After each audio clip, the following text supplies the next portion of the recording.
دوستان عزیز، ما قرار داریم در شهر بختر در نزد مؤسسه دولتی تئاتر ولایتی لختک افسانه و طبق اطلاعی که ما پیدا کردیم این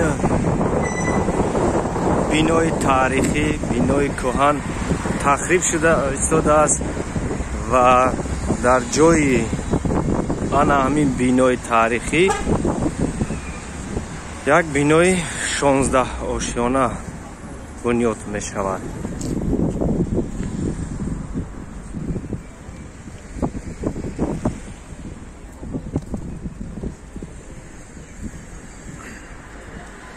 خب با اطلاع دیرکتوری تئاتر لختک خیرالله دولتوف این حال آنها در بینای تئاتر ولایتی به نام عطا محمد جانов و قول در پدوال آنمون تئاتر جایگیر شدند و این بنا و پدوال اینجا با طلبات جوابگو نیست. خب دوستان عزیز، بغیر از تئاتر لختک در همین بینای تاریخی باز چند اداره ولایتی دیگر جایگیر بود.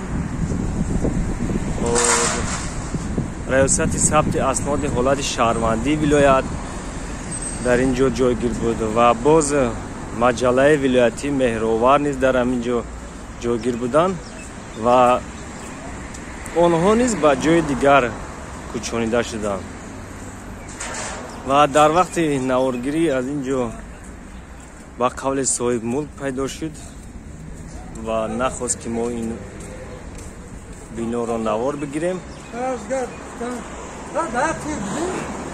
بعد چند صحبت ما منظور خود را با او فهمانیدیم و او نخواست که با کار ما مانع ایجاد کند. خلاصه این بنای تاریخی تخریب می شود و در جایش بنای 16 آشیانه بنیاد میکنند. از مقامات محلی حکومت دولتی شهر چنین اطلاع دادند که در جای این بنای بلند آشیانه 16 آشیانه بنیاد خواهد شد.